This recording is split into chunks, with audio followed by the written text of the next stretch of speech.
Sudah sama-sama mendengarkan ya, untuk capaian nilai neraca dagang di bulan Oktober 2023 kita lihat ada di 22,15 miliar US dollar. Ini naik ya kalau secara month to month di 6,76%. Nah, tanggapan Anda Mbak terkait dengan hal ini?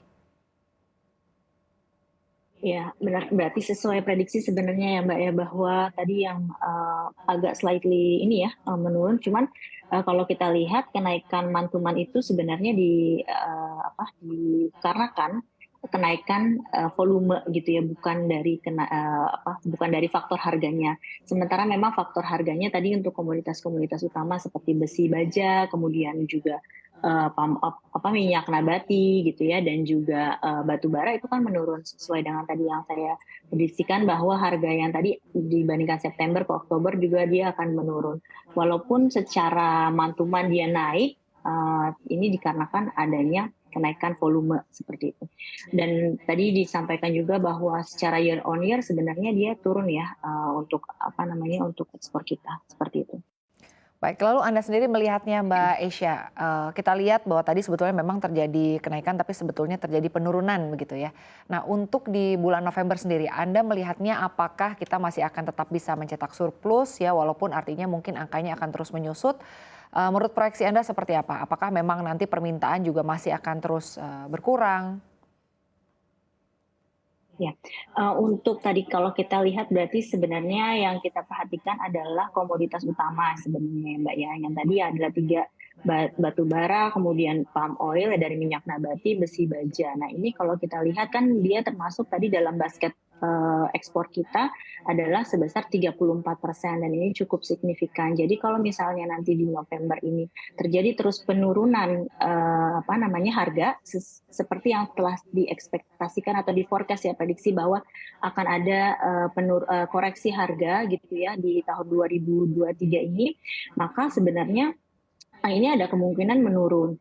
Kalau misalnya volume ekspornya ini tetap atau menurun. Jadi kalau dua-duanya harga dan kuantitasnya itu dua-duanya turun, berarti ke depan November juga akan juga menurun gitu. Kecuali kalau misalnya memang tadi ya kan kita lihat bahwa kalau permintaannya tetap gitu ya, atau bahkan ada kenaikan permintaan, ini masih ada kemungkinan kita meningkat month to month gitu ya, month to month seperti itu. Baik, artinya Jadi memang tadi Baik, ya. artinya memang masih akan ada kemungkinan untuk peningkatan permintaan ya di bulan November. Nah, tapi kalau untuk Anda sendiri melihatnya untuk di bulan November atau di bulan Desember nanti, untuk permintaan ekspor kita akan ada komoditas-komoditas apa yang artinya cukup menarik atau mungkin bisa membantu kembali mendorong untuk bisa meningkatkan surplus kita?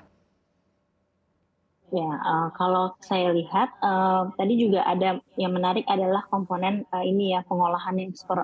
Dari sisi pengolahan kan tadi ada perhiasan, ada sepatu gitu ya, industri sepatu. Ini juga sebenarnya berpotensi untuk meningkat, karena kan permintaan di akhir tahun sebenarnya untuk barang-barang seperti ini kan harusnya meningkat ya, karena ada festivity dan lain-lain. Jadi sebenarnya ada potensi peningkatan di barang ekspor non migas dari sisi tadi perhiasan, sepatu, tekstil gitu ya, yang bisa cukup meningkat, karena kan di luar pun juga di negara global negara-negara yang meminta barang-barang ekspor kita seperti Amerika Serikat gitu ya, dan lainnya itu juga cukup bagus, masih cukup bagus lah, seperti itu Mbak. Baik, tapi kalau dilihat Mbak, dari artinya dari tahun ke tahun ya, sebetulnya untuk tren penurunan di akhir tahun ini, apakah sesuatu yang wajar atau sebetulnya biasanya di akhir tahun malah terjadi peningkatan Pak, untuk artinya peningkatan permintaan ekspor? Kalau kita lihat tadi ya, kan dilihat misalnya harga, kalau harga kecenderungannya pasti akan menurun gitu ya, karena ini adalah mengkoreksi kenaikan harga yang terjadi di 2022 akibat perang tersebut gitu ya. Tetapi walaupun begitu, harga ini pun juga sebenarnya masih tetap tertahan, karena kan kita juga melihat ada resiko geopolitik global yang saat ini sedang berlangsung gitu ya.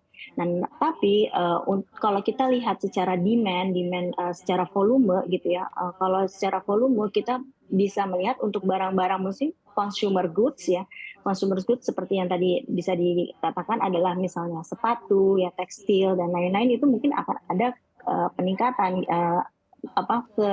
kecenderungan meningkat karena misalnya di akhir tahun kan kita melihat ya ada festivity dan lain-lain itu bisa meningkatkan permintaan. Nah, cuman memang nanti kita lihat secara keseluruhannya bagaimana untuk dinamika antar satu komoditas dengan komoditas dan menjadi summary di dalam total ekspor kita ke depan. Baik, artinya Anda cukup optimistis begitu untuk di bulan November nanti neraca dagang kita juga masih akan tetap mencetak surplus, Mbak Esya? Iya, cuman mungkin agak sedikit melandai ya. Lalu bagaimana dengan bulan Desember, Mbak Esya? Bulan Desember mungkin kecenderungannya tadi kalau tetap terus menurun ya harganya ya, berarti bisa juga resiko di sini ada resiko dan sebenarnya positif atau negatif ini kita juga masih melihat bahwa ada tekanan resiko global yang kita belum belum ini juga belum kelihatan karena kan kemarin juga di KTT Oki itu juga belum ada yang pasti gitu. Apakah akan ada resolusi atau gencatan ya berhenti untuk peperangan ini gitu. Jadi resiko ke depan masih tinggi, ketidakpastian masih tinggi dan ini juga pun masih pasti akan membentuk dinamika dari neraca perdagangan kita. Baik, Mbak Esya, ini baru saja ada rilis yang diumumkan begitu ya, ini untuk angka impornya ini mengalami kenaikan 7,68%. Nah, Anda sendiri melihatnya apa yang menjadi sentimen sehingga impor kita naik, Mbak, ada di 7,68%? Iya, pasti ini juga impor ini kan juga kaitannya dengan nilai tukar ya. Kalau secara nilai ini, jadi kalau harga-harga naik dan juga impor kita juga pasti naik. Dengan kita lihat tren dari nilai tukar kita juga meningkat ya. Jadi sebenarnya impor sendiri tadi akan terkoreksi juga ya dengan harga-harga yang meningkat gitu ya. Terutama beberapa komoditas atau barang-barang manufaktur kita ya yang memang cenderung merupakan barang-barang impor gitu. Jadi ke depan neraca perdagangan kan tidak hanya berbicara tentang ekspor ya, tetapi juga impor. Jadi kalau misalnya tadi kalau yang saya bilang ekspor ya termeningkat, tapi kalau misalnya impornya juga nanti ke depan akan meningkat gitu ya. Jadi secara kumulatif antara ekspor dan impor ini neraca perdagangannya juga beresiko gitu ya, surplusnya akan menurun gitu. Baik, karena ini kan kalau kita lihat untuk impor ini banyak didominasi oleh bahan baku ya, Mbak Esya. Tapi kalau secara umum, Mbak, artinya memang Betul. apakah sektor manufaktur di kedepannya masih akan tetap menarik dan juga tumbuh positif, Mbak Esya? Iya, selama itu ya tadi makanya kalau misalnya harga-harga kan juga masih komoditas juga masih tertekan ya. Misalnya dia akan kecenderungan menurun tetapi tertahan gitu ya.